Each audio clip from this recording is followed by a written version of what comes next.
Stress को उर्दू में ज़हनी तनाव कहा जाता है। स्ट्रेस जो है वो एक इंसान का रिस्पॉन्स है जो एनवायरनमेंट में, जो लाइफ में चैलेंजेस आते हैं उसके खिलाफ वो एक्टिवेट होता है और वो मुख्तलिफ चैलेंजेस से लड़ने के लिए या डेंजर्स से बचने के लिए नेचर ने एक स्ट्रेस रिस्पॉन्स रखा है।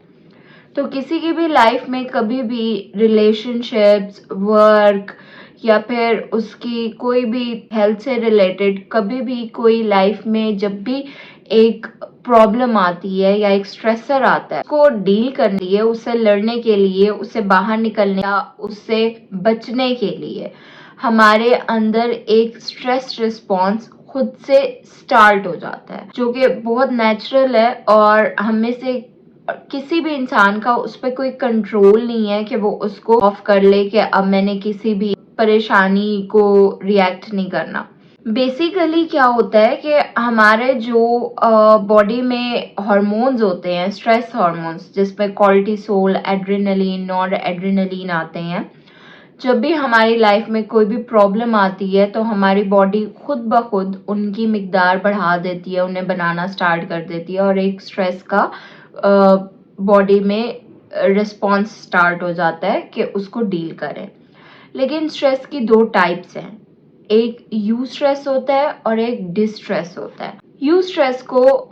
लिटरली कहा जाता है कि एक अच्छा स्ट्रेस होना, कि आपको कोई भी लाइफ में प्रॉब्लम आई है, जैसे आपके फॉर एग्जांपल एग्जाम्स आए हैं, तो आप जो उसकी एक अच्छी वाली टेंशन लेते हो कि आपके एग्जाम्स हैं और आपने पढ़ाई पे तवज्जो देनी है, और अगर आप ना पढ़ रहे हो या टाइम वेस्ट कर रहे हो तो आपको टेंशन होने लग जाती है, और वो टेंशन एक लिमिटेड अमाउंट में है कि आप उस टेंशन में बहुत ज़्यादा अपना नुकसान नहीं करते और सिर्फ ये करते हो कि वो टेंशन आपको बाकी चीज़ों से दूर रखती है और आपकी पढ़ाई पे फोकस रखती है, और जब तक आपका पेपर नहीं हो जाता तब तक आप सिर्फ उसी की टेंशन लेते हो और बाकी काम करो तो आपको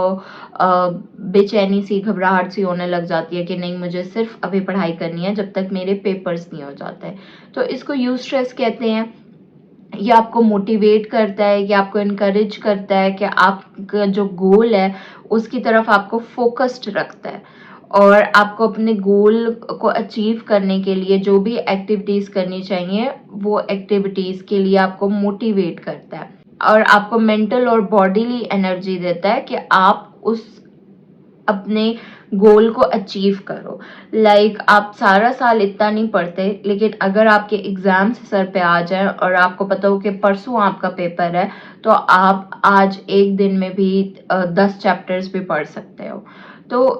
आपकी मेंटल कैपेसिटी को बढ़ाने के लिए ये स्ट्रेस रिस्पॉन्स जनरेट होता है, which is completely good for your own being,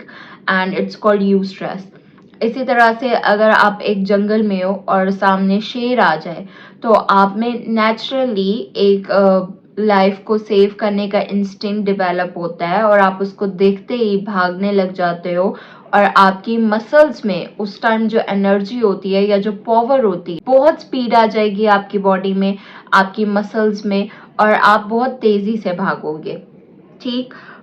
इसके बरअक्स होता है डिस्ट्रेस। जब ये स्ट्रेस के हार्मोन्स अपनी लिमिट में होते हैं और उन्हें पता होता है कि उन्हें एग्जैक्टली क्या करना है या आपसे क्या करवाना है, तो इसको यू स्ट्रेस कहते हैं। जबकि जब यही हार्मोन्स अपनी लिमिट से बाहर चले जाएं, या आप में बहुत ही मैल डेवलपमेंट है आपके दिमाग के रिस्पॉन्सेज में, और आप में एक अजीब तरह का ऐसा स्ट्रेस डेवलप हो जाए जो उल्टा आपका नुकसान कर रहा हो, उल्टा आपको फोकस दिलवाने की बजाय आपका फोकस हटा रहा हो, आपको एनर्जी देने की बजाय माइंड और बॉडी की आपकी एनर्जी कम कर रहा हो, आपकी मोटिवेशन को कम कर रहा हो, आपको पॉजिटिव थिंकिंग की बजाय को नेगेटिव थिंकिंग दिला रहा हो, इस सब को डिस्ट्रेस कहते हैं।